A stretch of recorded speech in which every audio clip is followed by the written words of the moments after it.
1, 2, 3. Test, test, test. 1, 2, 3, 4, 5. Test, test. 1, 2. Test, test. 1, 2.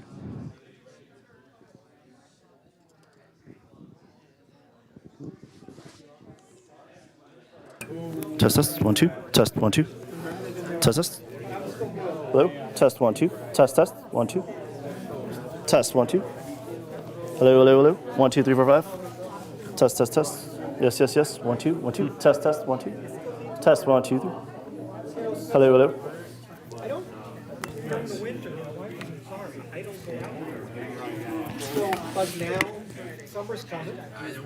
She'll be back up.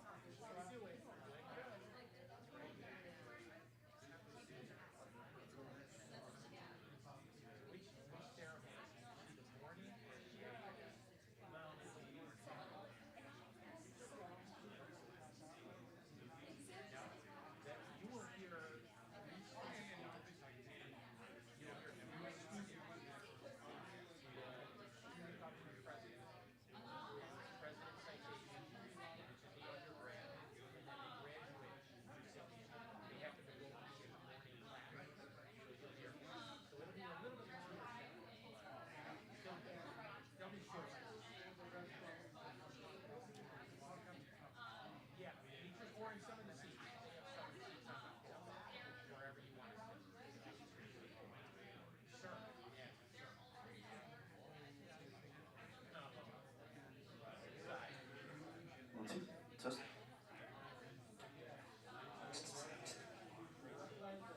Hello. Test.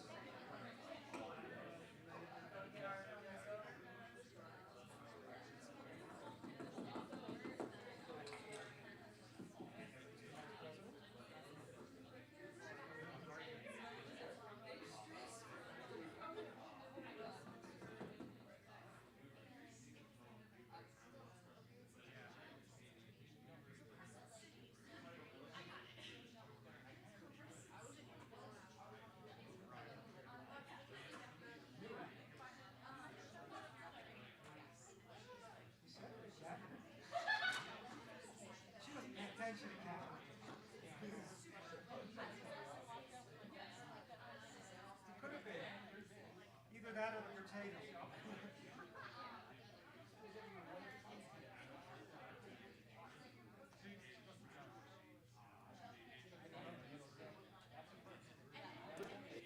1, 2.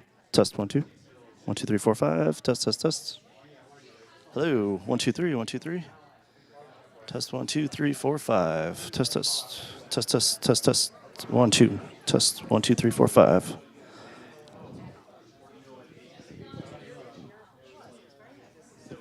Is that what got you riled up before the open office hours?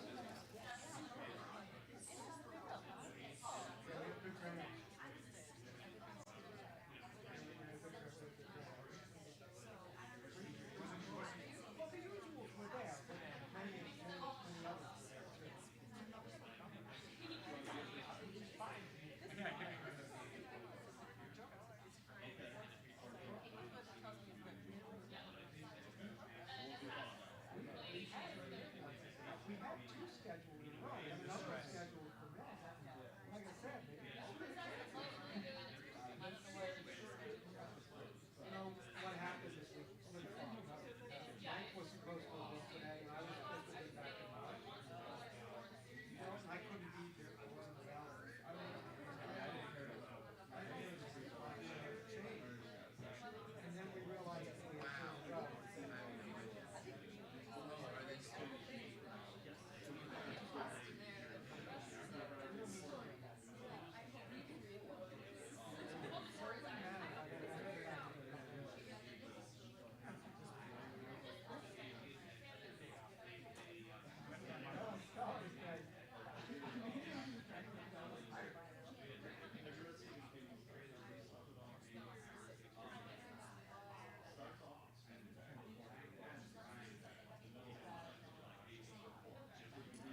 I'll go on this side then. So we'll leave this one to her.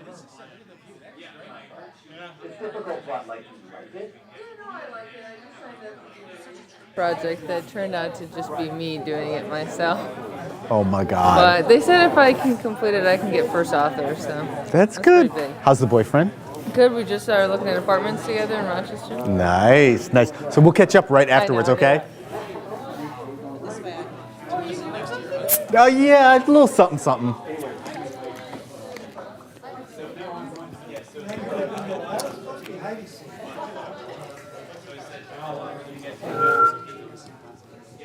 I think, here we go. Hi, how are you? Nice to meet you. Very nice to meet you. Nice to meet you. Thank you for being part of this. I'm just so humbled that you came here to make this, introduction. I'm so Thank you. happy, yeah. And the staff and everyone have been so wonderful. Good. And as I shared with Jim, this is a bit of a homecoming for me because my brother graduated from Brockport, and as I've shared, I wasn't sure who was live. That's okay. Me or you.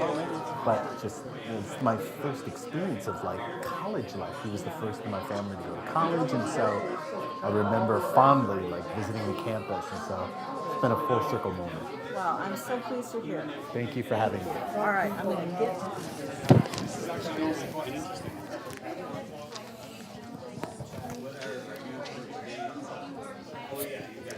Good evening. Good evening, everyone. Welcome to the 2023 Artifact Awards. My name is Heidi McPherson, and I'm honored to serve as president of SUNY Brockport. I'm so glad to welcome you here today. I'm grateful that we have this wonderful space to join together today. This is both Brockport Downtown and our REOC, Rochester Educational Opportunity Center. It is a wonderful space where we build meaningful lives and vibrant communities, and I'm so glad that you are here today. I want to thank both Executive Director Roosevelt Marius for offering this space and Lisa Robusto-Mack for helping us to organize this space as well. So thank both of you so much for being here. The Artifact Award recognizes excellence in literary nonfiction. It has been part of the university's long-standing Writers' Forum, which has been bringing world-renowned writers to the greater Rochester audiences for more than 50 years. We've had the distinct honor of hosting Nobel laureates such as Derek Walcott, Pulitzer Prize winners such as Sharon Olds and Edward P. Jones, and U.S. poet laureates such as Natasha Trethewey. In addition to these prominent figures, the Writers' Forum also offers a platform for emerging writers from a broad range of backgrounds and disciplines. And I'm so grateful that this wonderful series continues to be a tremendous resource for our community. And I want to take just a moment to mention our wonderful colleague and friend, MJ Ayupa, because she was going to be part of our Writers' Forum in the fall. And I think all of us feel a sense of mourning at her passing. I was in Seymour Union just the other day. I was talking to a student rather randomly, and I always ask students, who's your favorite professor? This particular student was a biology major, and she was a sophomore. And she said, MJ. And I said, MJ. And she said, yes, the woman who just passed away. And it was a moment to realize that a student who was focused on a science course, who was a sophomore, was so touched by MJ. And I wanted to make sure that I expressed today what a wonder she was in the classroom, as well as a wonderful poet that means her words live on. She was part of who we are, and she was going to be part of our forum. So I just wanted to take a moment, just to have a moment of silence for MJ.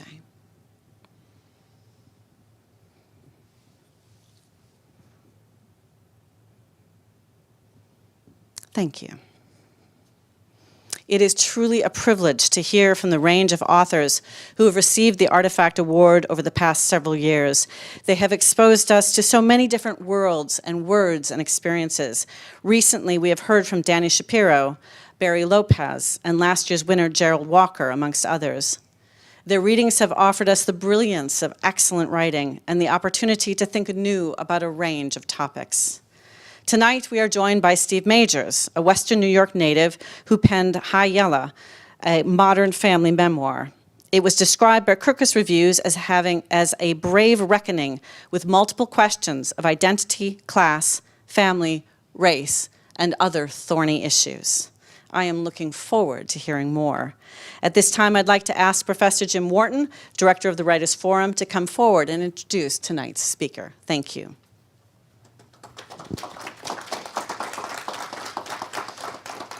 Thanks, President McPherson, and thanks for remembering MJ that way. And welcome, you guys, to Rochester. Those of you watching on the live stream, welcome to you too. I want to point out something that I saw my friend Gail point at just a second ago, which is the Frederick Douglass Susan B. Anthony Bridge with the sun setting. That way, where the sun is setting, is Brockport, which is also a cool place. But it's great to be here in Rochester together tonight. I also want to thank Mike Smith and his TV crew. You guys do a great job. Thanks for sending us out into the world.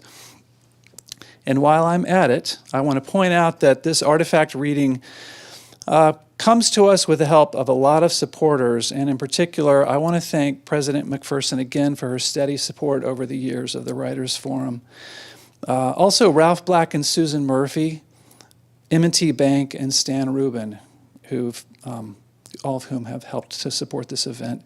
And another thanks to our friend John Bonzik from Liftbridge Books from the village of Brockport, who's got his table back here, and he's got a stack of copies of Steve's book, which I highly recommend. Highly recommend buying. I'm going to step aside in just a moment. Steve's going to read for about 20 minutes, and then he'll take your questions.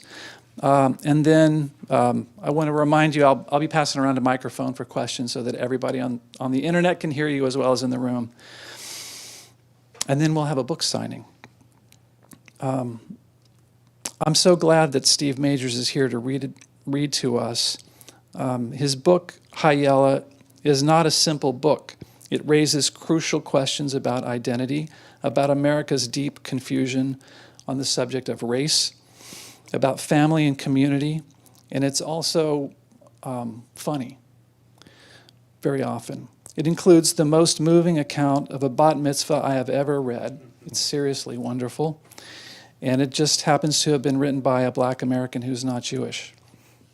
So if you've got it, stick around and get it signed, and if you haven't got it, get it and get it signed. Steve Majors is a former television news journalist. He worked for NBC News. And in addition to High Yella, his essays on race, culture, and identity have been published in such places as the New York Times, the Washington Post, NBC Think, the Boston Globe, Huffington Post, and Medium. In his day job, he's an executive vice president with Teach for America.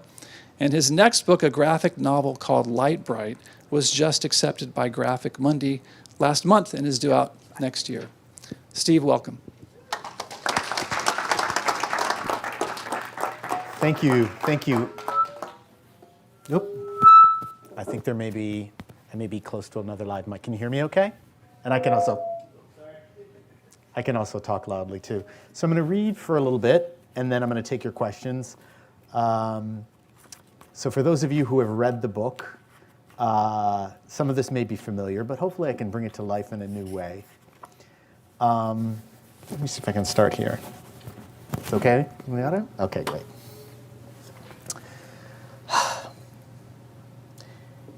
In 1971, Pops took me for a drive in his beat-up Ford station wagon. We were at the head of a long line of cars on Main Street, and it felt like I was riding in a parade. As we sailed through the yellow light, I could hear horns give out polite toots, annoyed honks, and a few blind rage blares. Pops loved the attention, but for all the wrong reasons. Goddamn pale faces, he laughed. I kneeled on the bench seat in the front of the car to peek in the rearview mirror. Behind us, I could just make out the rusted muffler that had dropped off of our car a half block away. It sat there like a turd in the heart of our small town of Batavia. Pops might have been too crocked to notice, or he could have looked back and reminded himself, as he often told us kids, he didn't give a damn what Whitey thought. Pops had also told me that Whitey couldn't be trusted. I glanced over at his brown face glistening with sweat. and then back at my own pale reflection in the mirror. Was I a whitey? I let the strange thought go when I felt my bare knees scorching on the sun-baked plastic upholstery. I plopped down on my butt and scrambled over to the passenger window to hang my head out and catch a breeze. Before I leaned against it, I made sure the creaky door was latched shut. Even at 5 years old, I knew Pops might take a wild turn that could fling me out onto the street. He might leave me behind like the muffler. The whoosh of the wind felt good on my face and brought some relief from the sweet stink of the exhaust that now came from the back of the station wagon. Hanging half out the window, I could also see the sights. We only visited town when we had money to spend, overdue bills to pay, or trouble to resolve with the police. On this day, Pops was headed to the liquor store. I was excited. A trip to the liquor store meant I'd get free candy from the owner. But I also knew that he might look at my face and crack a joke. What? You the mailman's kid? As Pops guided our station wagon down Main Street, I looked out at Batavia. There were big 2-story department stores, old brick banks, and a single-screen movie theater. To us, living out in the country, town seemed like a big place. Later, as an adult, I'd realized that Batavia was just a small, ugly dot on the map, exactly between Buffalo and Rochester. It was built around cornfields, dairy farms, a few factories, bought, or stolen, by Dutch investors from Native Americans.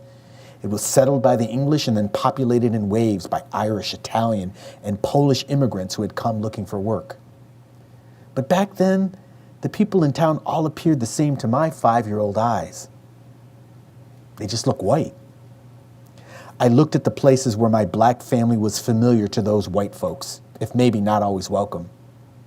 There were the dry cleaners where, when he was sober, Pops had a job working for the white owner. It sat a 3-minute walk from the jail where he landed when he was 2 sheets to the wind.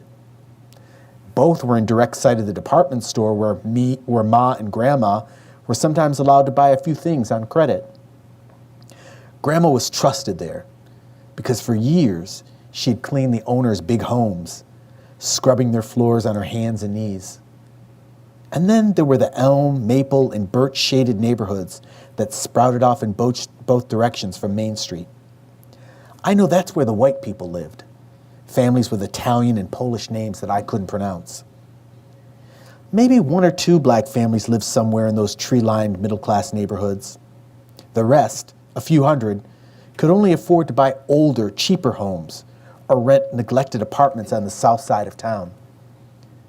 My family was even more isolated way out in the country among the cornfields. Boy, hand me the rest of my grape juice, Pops bellowed over the now unmuffled engine. I reached onto the trash-strewn floor where a small bottle sat in a wrinkled paper bag and handed it over. Pops expertly grabbed it with one hand, slid it between his bony thighs, unscrewed the top, and emptied what was left in it. He smacked his lips at me and I laughed. I wasn't completely afraid of Pops at times like these. He was fun and silly. I knew all it took to keep him in a good mood was just a little of his grape juice. Earlier that summer, he was liquored up just a little when he loaded my 3 older brothers, my sister, and me into the car and drove for miles in search of illegal fireworks. After he found them and brought the stash home, he set them off in our backyard, eliciting quick popping noises. Pop said the white people down the road only called the police on him because he was black, even though Ma tried to explain it was because the fireworks sounded like gunshots. You couldn't blame the neighbors. The 4th of July was still weeks away, and he'd set them off at midnight. A few weeks later, he pitched tents for us all in the backyard, then built a huge bonfire.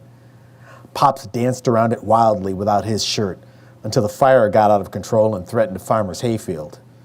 That time, the neighbors called the county fire department. While Pops railed against the white man for always killing his dreams, there was one area where he thought they had no power over him. That was his music. Pops had a used electric guitar and a few dented amps that he hauled around town for drunken, out-of-tune jam sessions with his regular drinking buddies. He said that one day he might be as big as James Brown, and he hoped us kids could learn to be his backup band. In pursuit of that dream one summer, he temporarily put aside his resentments against the white man and signed up my older siblings for a free youth band in town. All the rest of the kids there were white, but Pop said we just had to beat the white man at his game, whatever that meant. He'd show up during rehearsals and try to jam along. During competitions, he gave pointers from the sidelines. But his greatest performance was during a gather of the entire group and their parents one muggy Saturday night for a band cookout. That's when he grabbed the fuzzy hat off the drum major, stuck it on his head, and tried to lead a sing-along by plucking the strings on his unplugged guitar. Soon he was leading a mini parade around the picnic tables, the white kids and their parents clapping, laughing, and following along. We looked on in disbelief. Pops had once again used his slick talk, mediocre guitar playing, and false teeth grin to trick these white people into thinking he was harmless. It didn't take long for him to knock a kid's trombone to the ground and accidentally stumble into the campfire. As the parents slowly headed to their freshly washed station wagons and drove away, we were left behind, struggling to help Pops to the car so he could drunkenly drive us home. There we knew he would drink a little more grape juice, get his second wind, and be ready for his next act. So that's the opening chapter in which I'm trying to sort of set the scene of Batavia in the 1970s, early 1970s, and a family, mine, living in the middle of what was and still is a predominantly white, rural area as an all-black family. And me, my earliest memories, trying to understand where I fit in, because this man, this music man named Pops, that I didn't realize at the time was dangerous to me, to my family, to my future. But at a young age, I didn't understand that. What I understood is, here is this man taking me on this wild Mr. Toad ride through the streets of Batavia, unknowingly, risking my life. So I'd like to read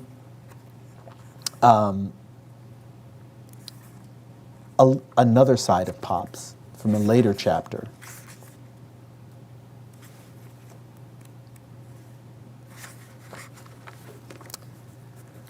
Pops liked to dress in Ma's underwear, but only when he was drunk. One night in 1972, when I was 6 years old, he smeared her crimson lipstick across his mouth and staggered around in her underthings and high heels for a show in our living room. I squirmed, but not at the sight of Pops. I was used to that by now. It was that damned raggedy couch. Rusty springs sprouted from holes beneath the cushion. I wanted to leave, but Pops had other ideas. He leaned over, breathing Mogan David Concord wine in my face. "Boy, go pick up your mother's wig." I crawled out of the sinking pit of the sofa and dashed across the living room. There in a coiled heap sat the late 60s style wig, looking like it belonged to Diana Ross. It had slipped off Pops' sweaty head. As I handed it over, he smacked his lips, leaving red lipstick on his yellow dentures. Then he hiked up Ma's slip, revealing her girdle underneath. "This girdle is a motherfucker, Virginia. How do you wear this shit every day?" I didn't even cringe at his words. My family cussed all the time. But my mother still cried out from the kitchen around the corner, telling him to quit that cursing in front of us kids. If she leaned back from where she stood at the dirty stove, frying fatty pork chops and onions, she could also see Pops in the living room. If it disturbed her that her husband danced around in her bra, slip, girdle, and heels, she never let it show. Didn't shock us kids anymore either. My older brother and sister and I had front row seats for Pop's latest performance. We sat wedged together, butt cheek to butt cheek on our worn couch. I poked my fingers through the rips in the upholstery and played with the rusty springs. It was just another thing inside our house that we couldn't afford to repair or replace. As I settled in, I edged closer to my big sister Denise. I called her Niecy. She was 15 and took care of me when Ma was working. I hoped she could keep me safe from the sharp edges of the springs and hopefully from Pops. I glanced over at my chubby brother Mike. He was closest in age to me, only 8 years older. He nervously plucked the stuffing out of the ripped fabric, avoiding Pops' eyes. Out of all of us, he seemed most scared of Pops. In the meantime, Jim stared at Pops with a look of scorn. At 16, he was the oldest of us kids. His football player-sized frame took up most of the cushions, squeezing everyone else towards the sides. Ricky, slimmer and a year younger than Jim, was gone that night. If I had to guess where, I'd say he'd snuck out with his friends again.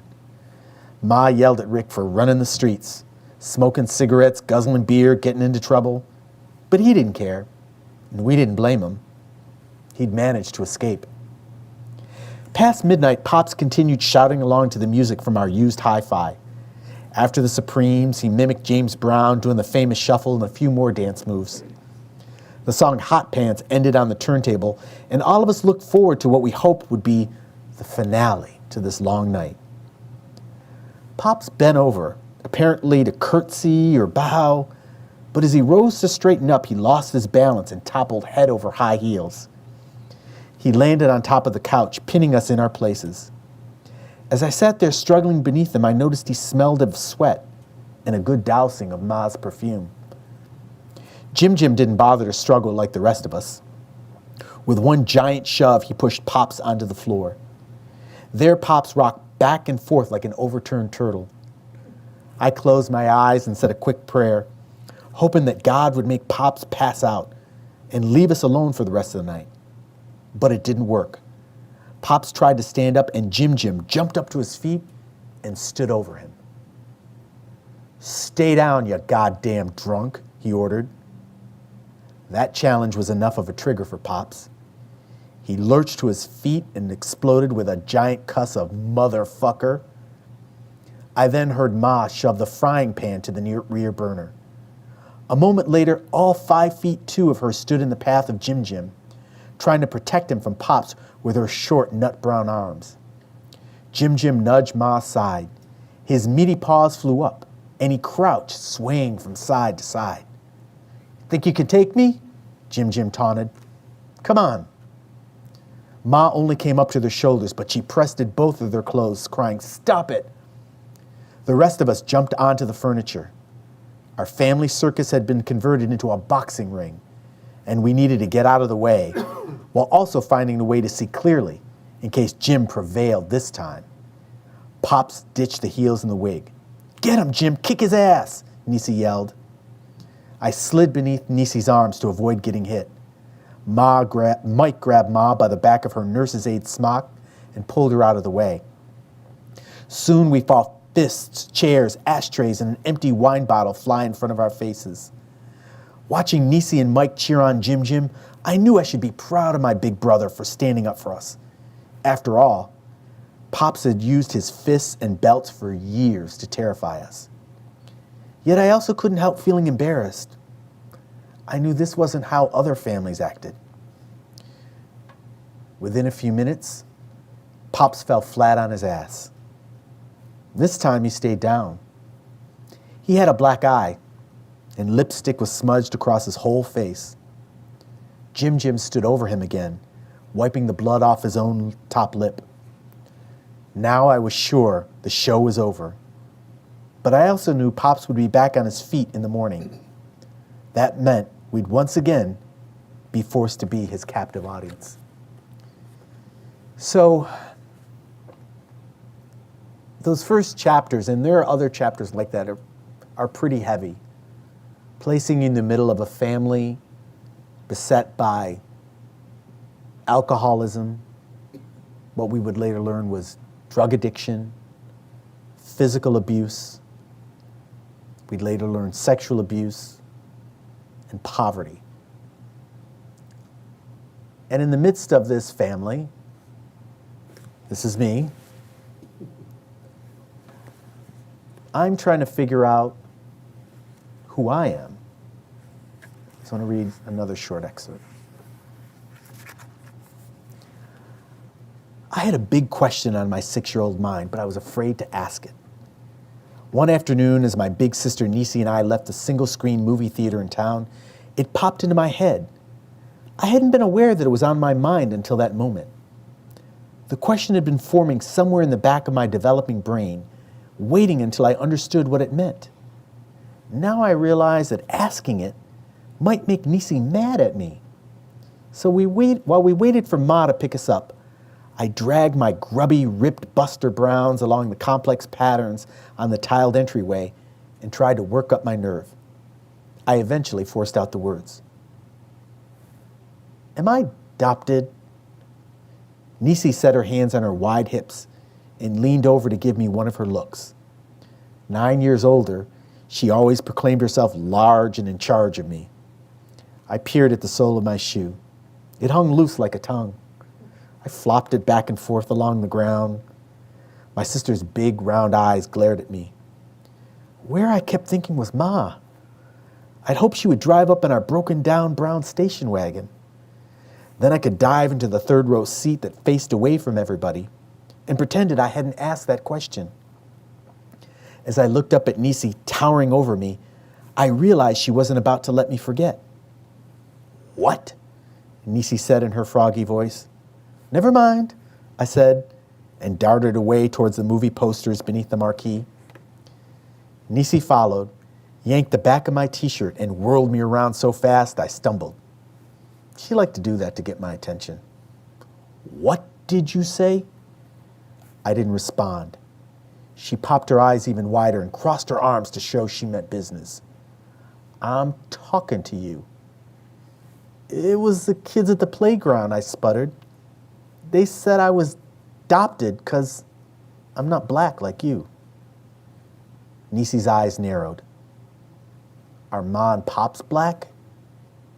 Are Jim and the rest of us black? After I nodded each time, she delivered her opinion. Then, baby brother, you're black, and don't you ever forget it. And so you see the central question of the book, which is, how do I belong to this family? I don't look like them. They don't act like the nice families I see on TV. They don't act like the families of the friends that I have in school. And so, where do I belong and where do I fit in? There's at least one more excerpt I'd like to read, and Jim talked about sort of levity here. But it does speak to, I think, the fact that we lived on an isolated hill in Batavia, in between my aunt and her family and my grandmother and her companion. And the lessons that I took away from them about what they thought about white people, black people, anyone who was not them, who was not even them, colored my early vision of the world, that people were not to be trusted, that people were to be attacked before they could attack you. And so just to give you a sense of that, I'm going to prepare you. If you've already heard some salty language, get prepared for some really salty language.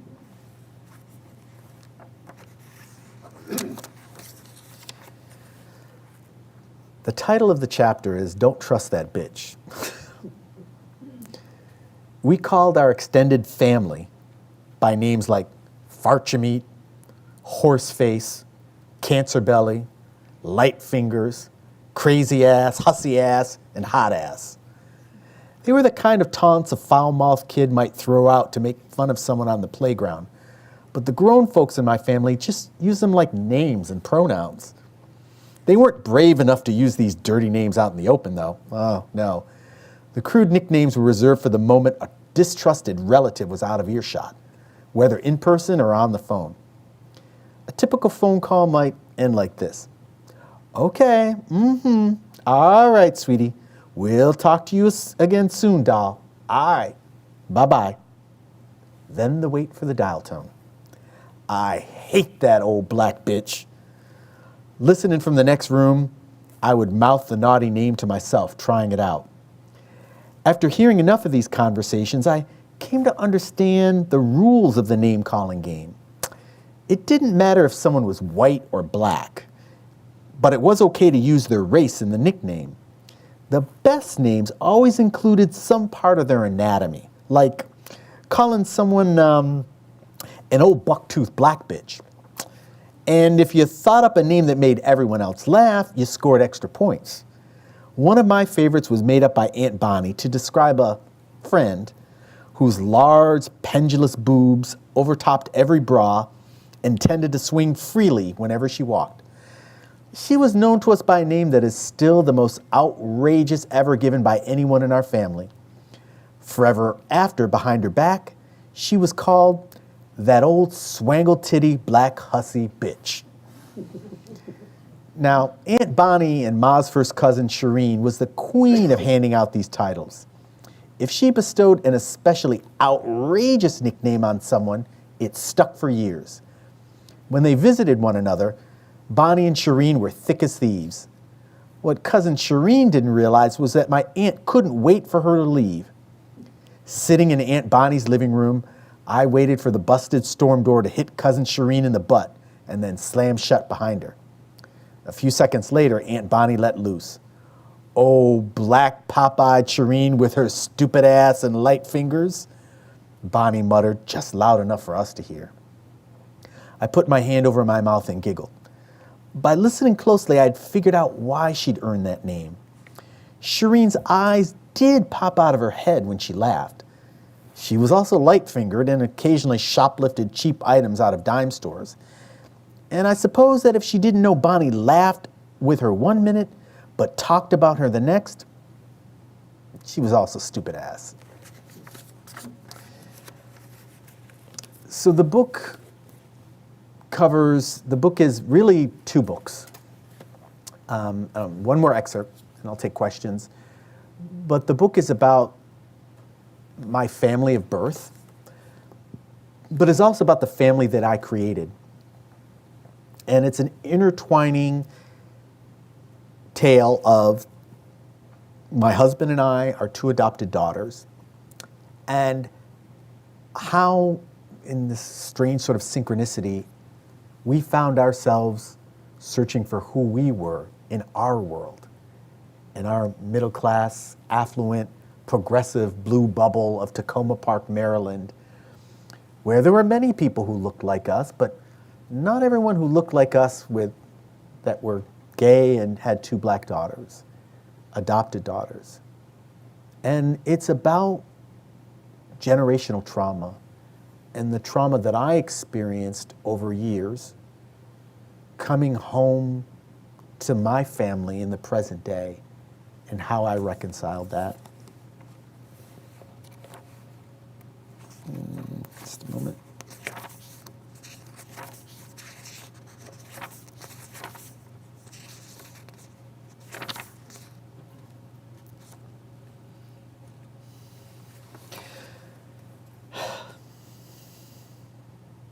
As a kid, I lived in 760 square feet of hell. 3 broken down bedrooms, a cramped kitchen, and a tiny bathroom left few places for my mother and us kids to hide from Pops. Our house was a pressure cooker where alcoholism and abuse raised everyone's temperature until things would blow up. That's why in the years that followed, I looked for some quiet place to retreat from those awful memories. I bought and sold 3 spectacular houses. I rented a pricey Manhattan apartment, a trendy Brooklyn co-op, 2 waterfront condos, and a series of huge apartments where I rattled around with a few pieces of furniture. Now I was in a place that was supposed to feel like home. The house that I lived in with my husband and 2 daughters squatted on a small hill next to a stand of woods. It also offered a panoramic view of the cookie-cutter brick colonials in our suburban Maryland neighborhood. But on this night, normally, I could peer directly into the neighbors' living rooms. But on this night, my glasses lay somewhere inside the house, probably shattered. Still, if I squinted hard enough, I could see light and dark shapes in their windows. I noticed that the middle-aged lesbian couple across the street had finally turned off their TV and gone to bed. A few doors away, the immigrant family from El Salvador were still awake. I knew their lights would go out soon. They ran a neighborhood daycare and had to be up early. My only concern was the South Korean couple right next door. They'd rise in a few hours before the sun to head to work in their flower shop. I imagined what they might think seeing me shoeless and without a coat sitting on my doorstep on a chilly March night. I had to get indoors to avoid their sympathetic looks. But as I tried to work up the courage to open the front door, a sudden and unpleasant thought made me wonder. Would the door even open? Or had my family chosen to lock me out?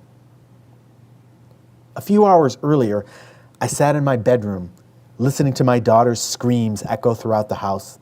I wondered, was it loud enough to draw our neighbors to their windows? It's nothing, probably, I imagined those neighbors murmuring to themselves. Just kids playing. I knew differently.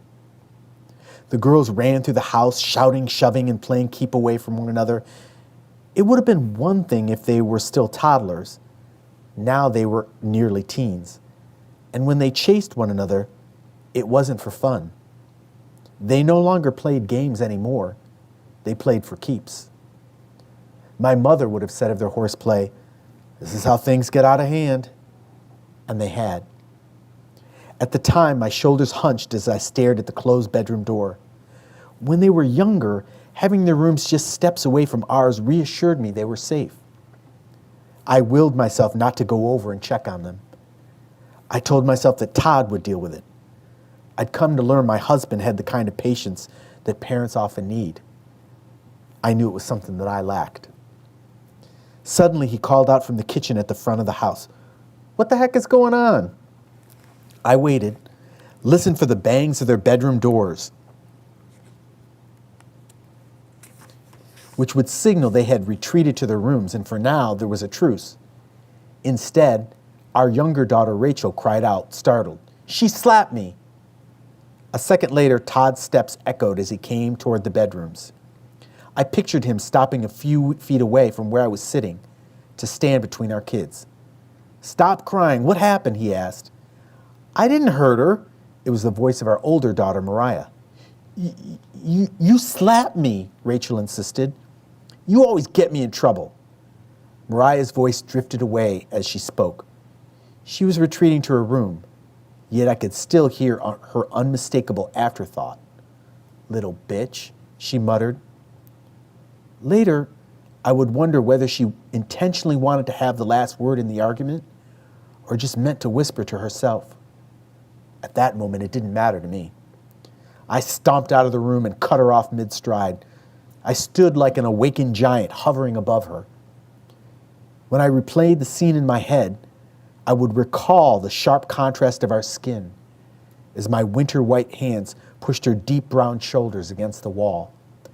The impact was so hard, the series of framed family photographs on the wall behind us rattled. One fell, shattering the glass. It was the photo of my side of the family. "What did you say?" I asked through gritted teeth. "Let go of me." My daughter wrenched her hard-angled body, trying to release my grip. On another day, a good day for me, I might have been able to stop myself and use the rehearsed phrase our daughter's therapist said in a sing-song voice. "You seem angry. Let's talk." Instead, I heard the familiar voices of my family members in my head, and then heard their words rumble out of my mouth. "You think that hurts? Do you? You'd better take your black ass to bed right now before I give you something to cry about." Mariah struggled harder. This time when she spoke, I was sure she wanted me to hear her. "You're not even my real family," she hissed. "I don't want gay people as my parents. Why did you two ever adopt me anyway?" It was as though my chest burst into flames. I knew I couldn't make her take back the words or change how she felt, but I wanted to know she could feel hurt like me. I squeezed her upper arms harder until tears rushed down her face. "Stop it," Todd yelled. "What the hell are you doing?" Todd tried to wedge his body between us and then pulled at my hands, trying to break my grip on Mariah. As we wrestled for control of her, I heard my glasses clatter to the floor. But still, I refused to let her go. Finally, in desperation, Todd stepped back. Out of the corner of my eye, I saw him draw back a clenched fist and aim at my face. "Let her go!" Seeing Todd raise his hands toward me shocked me out of my blind fury. I stood looking at him, mouth agape. "You're gonna fucking hit me?" I managed to spit out. Todd didn't move. My hands trailed down the length of Mariah's arms, and I stumbled back away from her and slumped against the opposite wall. I could taste blood in my mouth from where I'd bitten through my bottom lip. Salty sweat trailed into my right eye, stinging it closed. I rubbed it clear and looked up to see my daughters. Mariah massaged the spots where my fingers had dug into her upper arms. She stood quietly, glancing back and forth between me and Todd. Rachel hugged herself. Now that it was quiet, I noticed her soft sobs. For a moment, no one moved. Todd and I stood in opposite corners of that tight hallway. The kids stood framed in the doorways of their bedrooms. Our family photos watched over us all. Todd's chest heaving as he tried to catch his breath, slowed enough for him to choke out a single word. Enough. I looked at him for a minute, then shook my head. I'm going to stand up and move around. Thank you.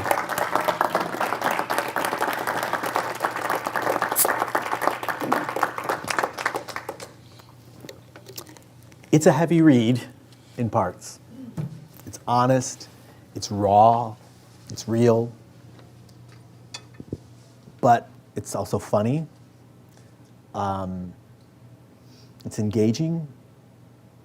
It's full of hope. And it's meant to really, I think, talk about the essence of, I think, what I've been writing about for years, which is identity, race, class, and family. So I'd love to open it up for questions for those of you who've read the book or others of you who may have heard an excerpt and are curious about, like, wow, that was deep and dark. What more can I expect? Yes? I haven't read the book, but I was just wondering about the title. Thank you. Probably where should I have started? So, High Yella is a term that is well known and has currency predominantly in the Black community. And it's meant to describe very light complexioned Black or mixed race people. It's a descriptor. Now I would say it's not a term that you hear a lot of, and not a term I would loosely use around other people unless you know them or in their family.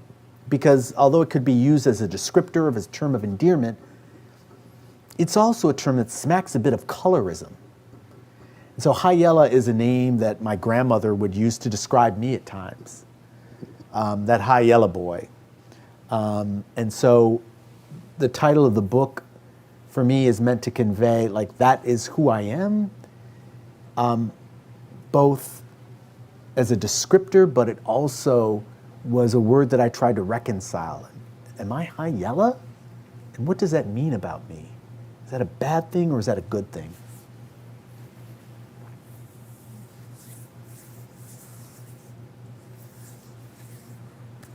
What else can I tell you?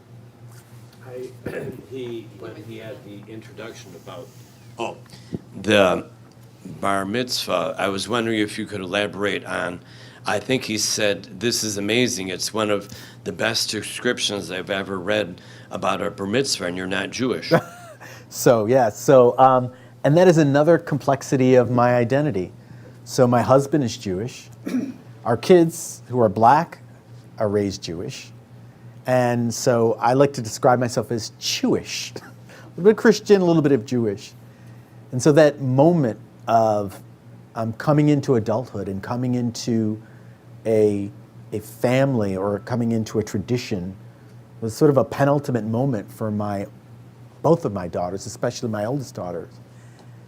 And if you read the book, it was a moment in which the people who I grew up with came to meet the people that I had married into, two very different families. A family that had roots first in Culpeper, Virginia, and then in Western New York, and grew up in quite a bit of poverty and trauma. And then a Jewish family with roots in Brooklyn and then in Florida, very upper middle class. And those two families coming together was sort of an important moment, I think, not only for my daughter, but probably also for me. Yes.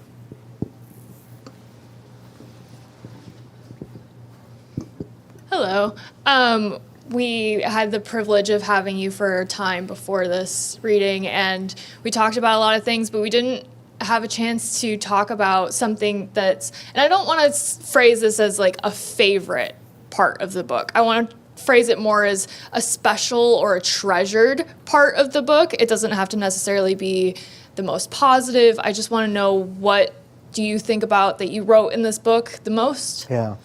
I think the chapter that I, for some reason, I go back to is the moment in which this monster who loomed large in our lives ultimately was taken down. So the chapter that I read for you about the many attempts by my siblings, who I believe waited years for their moment. There were other people who tried to take this man down. The police, my grandmother, my aunt, other people. And there was a moment in which my siblings thought my life was in danger from this man. And they bided their time. And Jim was strong enough. And Mike was brave enough. And Nisi was wily enough. And Rick was absent. But in that moment, they took this man down and had tried many times before only to have him return. And they took him down, and he never returned. And that was a turning point in my family's life and in my life. And I think about how my life would have turned out differently if not for the bravery of my siblings, who took on a man who was incredibly dangerous. And you don't hear stories about domestic violence like that where people look back fondly on it. But those were the times that we lived in, and that was what was required. That they stood up to that man. And, you know, I talk about the stories in there being dark and heavy. But many of these stories, these were dark stories. We were a family of storytellers. And so we would retell these stories year after year. Like, remember the time we almost burned the house down? Remember the time that you put Pop's head through the wall? Remember the time that, you know, and that was a way of, I guess, of us making meaning of some really traumatic events. And so, strangely enough, the most violent chapter in that book is the one that probably has some of the most meaning for me. Yes. Hi. So through the writing process of the book, do you think you've learned anything that you wish you could go back and tell your younger self now that you've been able to work through your thoughts on everything? Or is there one thing that you've learned that you wished you knew earlier in your life? You can't escape your past or your family. I think, and part of the book is about this journey to sort of find myself and my identity, thinking, well, I could leave all that behind. I could leave all these people behind. I could become somebody new. I can love them and keep them at arm's length distance, which we have to do sometimes with our families, right? But you can never really leave them behind. They're always there somehow. They're always in your life, whether if not physically, the imprint that they make on you never goes away. And I think if I knew that as a younger person, the younger me, a lot of time would have been saved. I wonder if we would be closer as a family than we are today. But I think that was an important lesson. And a lesson I think is true for all of us if we have difficult family relationships. We can leave them behind, but they're always really with us. They never really go away. Yes. Your book talks about the geographic economic divide in Batavia and also about family members kind of escaping to Rochester and Buffalo for periods. I wonder if you could talk about the importance of place to your story growing up. Sure. So as much as this is about, like, and I think I shared this earlier, me trying to find my place in my family, it's also about my family trying to find their place in Batavia. So my grandmother and her sister were part of the Great Black Migration. They moved from Culpeper, Virginia. She and her sister and their families moved here. Now, they could have chose Rochester, which has a much longer, deeper, and richer black community and a history that goes back, to the Underground Railroad. They could have chose Buffalo, but no. They chose Batavia, which I love Batavia. It is home to me. But there's something about the choice that they made to set roots there that affected who we were. We were always other there. And not people, there were a lot of people who were loving and accepting and welcoming, right? But we were otherized there. My grandmother would tell stories of, and you'll read this in the book, she, strangely enough, for as much resentment that they had for white people, my grandmother lived with a white man for more than 40 years, beginning in the 50s in Batavia. But she would tell stories about how she never left the house in the country where we lived in those days. That if she did, she had to lay down on the floor of the car or the truck. That at night, the police would come and circle the house and flash those big flashlights through the windows, trying to see if they could catch something. That the Klan would come up on our hill, just hoping that they would catch something.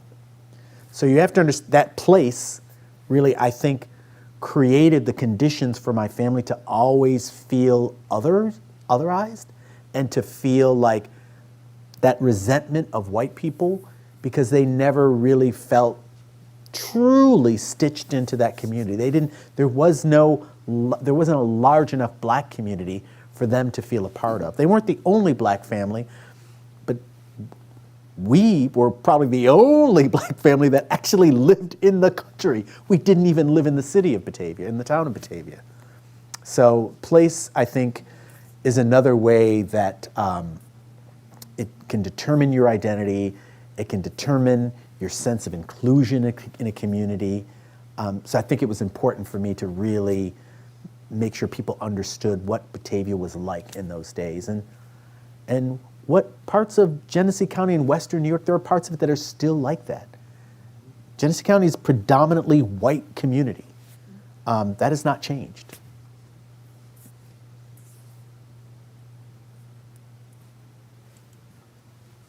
You can ask tough questions too. Let me offer up one because I think this might lead to some conversation. People in other talks that I've given have asked this question about how did you decide to share that story about my daughters? The stories about horrible things that happened to you as a kid. are you crazy? Do you enjoy doing this? Like, why would you knowingly share deep, dark secrets? And I answer that in a couple of reasons. One is truth-telling. That's what memoir is supposed to be about. It's an interpretation of events. It's through your eyes, through your lens, but ultimately it has to be true. So to not tell the truth about what happened in my life would feel inauthentic. I also tell people, like, certainly there were things that I left out. So that should tell you, if that was my filtering process, there were other things, but they primarily were about my children. So there were choices that I made to protect their privacy. Their names are changed in the book. There are other couple names that are changed in the book. But ultimately, I felt like I couldn't be a trusted narrator in that book if I wasn't going to be honest. How could I write a story about other people, many of whom have died, and not write truthful about these other, and not write the truth about myself? And so I felt like I had to tell stories that included myself that might not have put me in the most positive light. And my family, by and large, they've been, very supportive. Like, no one has been negative. There was one family member, actually, who I saw today, was a little miffed. She does not come off particularly well in the book. My Aunt Bonnie, the name caller, and there's more stories about her that are even rougher than that. But ultimately, she supports me in this book because I think she understands that this is my truth and it's my right to tell it. It seems to me that story that you read about the daughters is a brilliant way of showing how generational trauma gets played out. I mean, you look like and sound like a kind man, but things, as you said, from the past just are alive, and a button gets pushed, and there you are being the person from the past. Yeah. So I thought that was you'd have to tell that in order to show that, I think. I'm glad you feel that way. And that is like one of the themes of the book is around generational trauma. I think that name, that word, that term gets sort of thrown about. It's always other people, generational trauma. But I wanted people to understand like what it looks like. Like, people use generational trauma to talk about things like, it's the result, to sort of, I think, to denigrate other people, like they're the result of generational, trauma. But I'm a real human being, and I am impacted. Like I am a victim, a survivor, someone who lives with generational trauma. So although many of these things happened decades ago, and I would even say that by the time I was probably in my teens, like our family circumstances, our lives had changed. We began to gain a foothold in the middle class. Some of the behaviors and things that had happened, were no longer happening. But that made such an indelible mark on my life. I really feel like it becomes like a cellular thing. You can see how it gets transferred onto another generation. And real truth here, like my kids one day will say that they have been impacted by generational trauma because of things that I have said or done to them. All I can ask is their forgiveness, and all I can ask and hope is that it's nowhere as bad as it was for me, and nowhere as bad as it was for my mother and her mother before her.